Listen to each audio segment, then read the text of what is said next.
What's up, everybody? It's the Quarter Guy, not dead, never dead, and so, the reason I didn't do one of these last week was because E3 was going on, and, yeah, well, I'm not going to give you my thoughts on that event because, well, you can see my reaction archives for that. Speaking of which, I'm going to be doing my live streaming exclusively on my Twitch channel from now on, links in the description.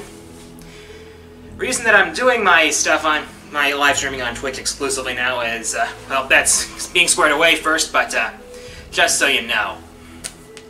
But I need to rant for a little bit about Sony. Specifically, one thing about Sony.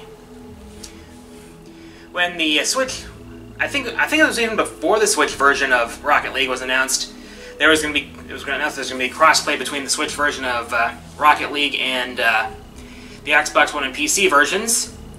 The same was said for Minecraft. And later, at this E3, the release of the Switch version of Fortnite.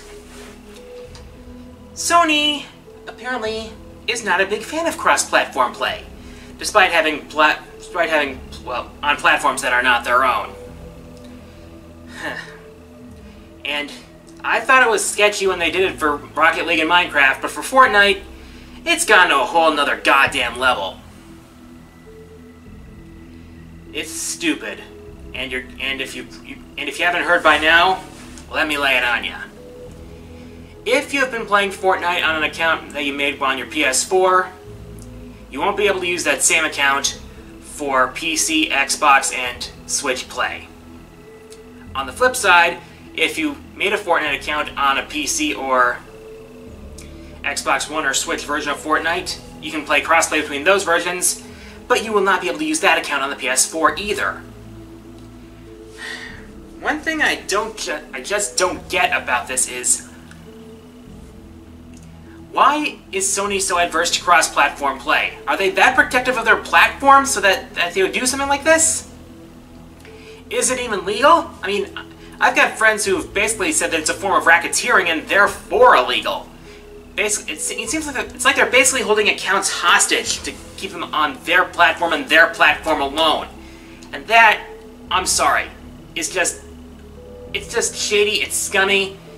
I don't know if it's even legal, but Sony's doing it, and it's stupid. And when I see bullshit, I call out bullshit. And this is definitely bullshit. I thought I'd... And, I just remembered, yeah. When they were confronted about the issue, Sony basically had the most milquetoast, gutless response they could possibly have for something like this. Remember the whole hashtag change the channel campaign when everyone was jumping ship from Channel Awesome and when confronted that their response was basically like, "Oh, we're sorry you felt that way." That's basically the same thing from Sony. "Oh, I'm sorry, we can't hear your complaints over the millions of PS4s we've already sold." That is lame. That is stupid, it's lame, it's a bad response, and it makes me mad. It's bad enough that the pacing of their E3 conference was bad as it was, but at least that isn't shady shit like this. If Sony doesn't reverse course on cross-platform play, it's gonna be a bit of a black mark on their record. Not gonna lie. Anyways, progress on my next countdown. Our script is done. My lines are recorded. I'm hoping to be able to. Okay, I want to be able to get this out by the end of June, but if I don't, please understand. And for my question of the week, what was your game of E3 this year? As always, answers in the comments. Favorite comments will be featured in the next episode. Here are last episode's winners.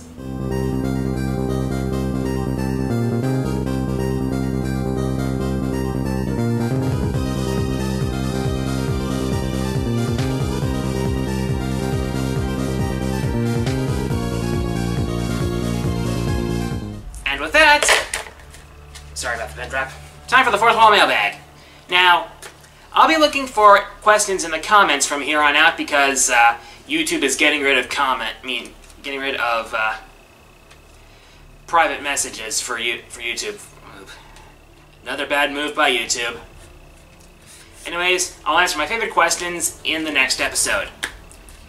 First question this week comes from Arablier, who asks, what are your thoughts on the Aatrox rework? I think it's great. I think it's going to make Aatrox a much more viable champion, and not gonna lie, I might give League of Legends another shot. I mean, I haven't played it in maybe a couple of years, in fact.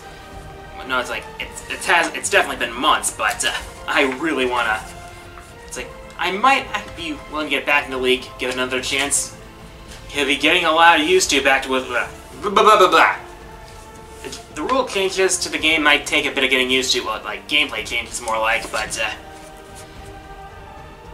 Aatrox is one of my first favorite champions, and to see him get a good rework like this is definitely encouraging. So, I'm looking forward to seeing that in actual gameplay. Next question comes from Justin D, who asks, are you a fan of tokusatsu? And if so, what are your favorite shows from that genre of show? If you paid attention to me, then you might have noticed that I have shown a little bit of interest towards the tokusatsu genre. For those of you who don't know, tokusatsu is the genre of basically transforming heroes against the monster of the week sort of thing. It's like, it's live action, it's like, basically, a lot of Americans' first exposure to tokusatsu was Power Rangers, so it's basically that genre of live action shows.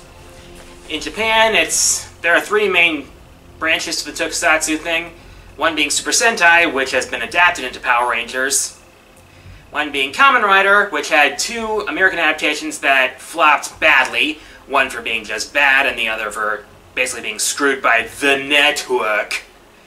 The other being basically the Metal Hero series, which, yeah, it's like when I was young, I did see a few scenes of Power Rangers up through Zeo, I believe, and I did see a bit of VR Troopers when I was young.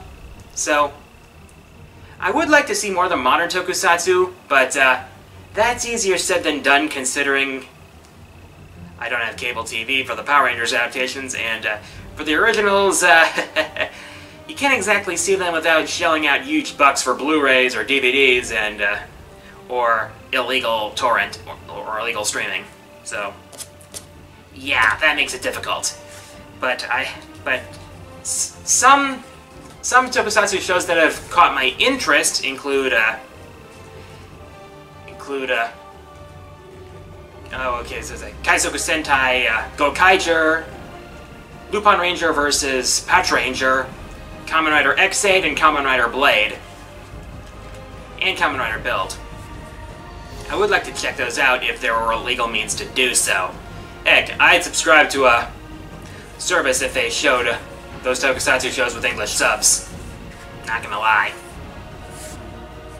Next question comes from Mr. Sensational, who asks, if there were anyone else from Street Fighter that you'd like to see join Ryu in Super Smash Bros. Ultimate, who should it be?